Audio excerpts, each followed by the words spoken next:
Đây anh Khôi được 2 gói bim bim. Rồi, bạn Diệu về nhì được 1 gói bim bim. Được rồi. Wow, em Diệu được vẽ mặt cô Quang. Đây là mặt mèo của bạn Diệu đây. Diệu cười xinh nào. Đứng rồi.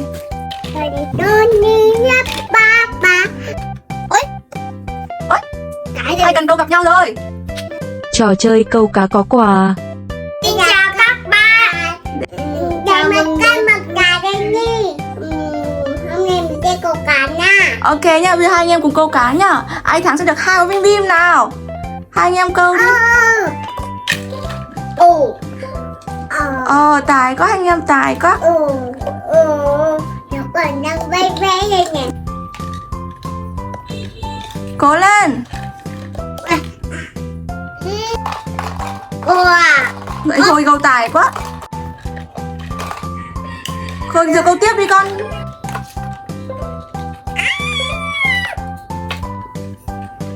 Cái cần câu này chấm nền nè.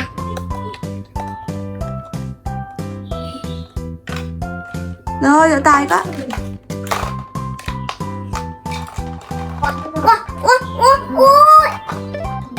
Ôi, con đang câu cá. Câu cá. Nào, bạn Diệu câu đi.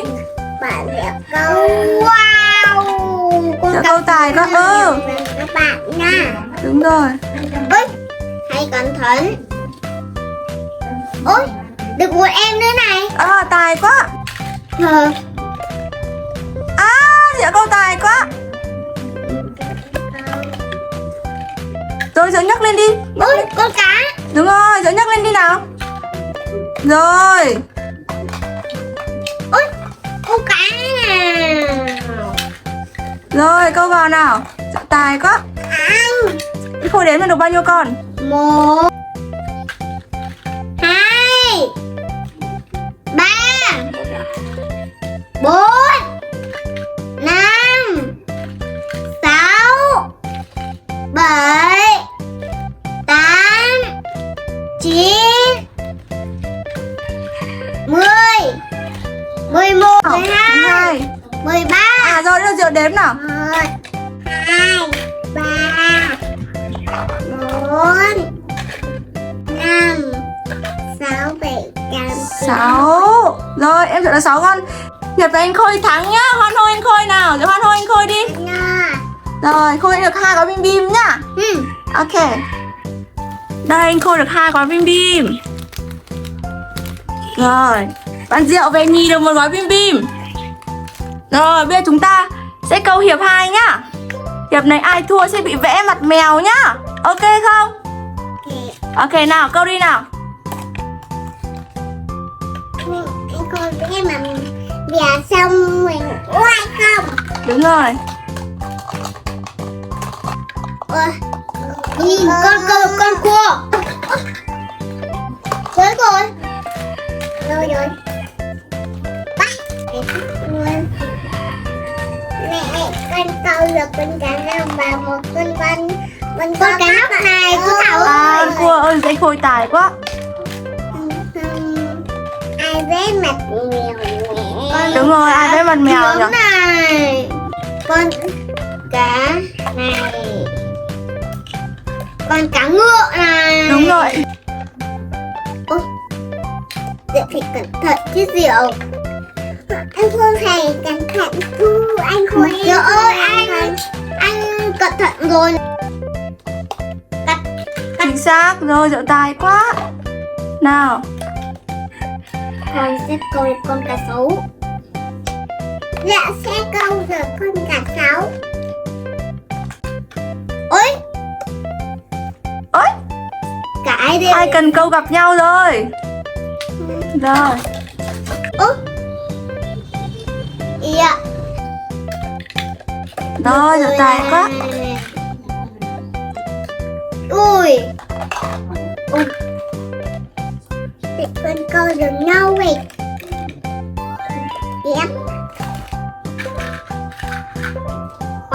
Rồi Diệu tài quá. Bây giờ chúng ta cùng đếm nào. Khôi anh Khôi đếm trước nào. 1 2 3 4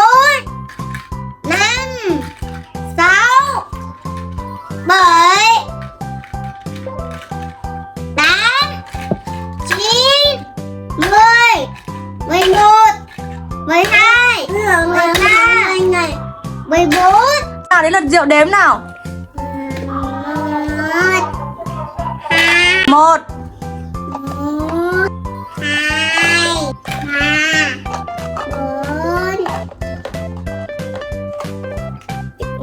3 4 4 một con nữa đâu. 5 Ván này Diệu thua rồi, Diệu sẽ bị vẽ mặt mèo nhá. Nào, cho lại gần đây nào. Em Diệu sẽ bị vẽ mặt mèo nhá.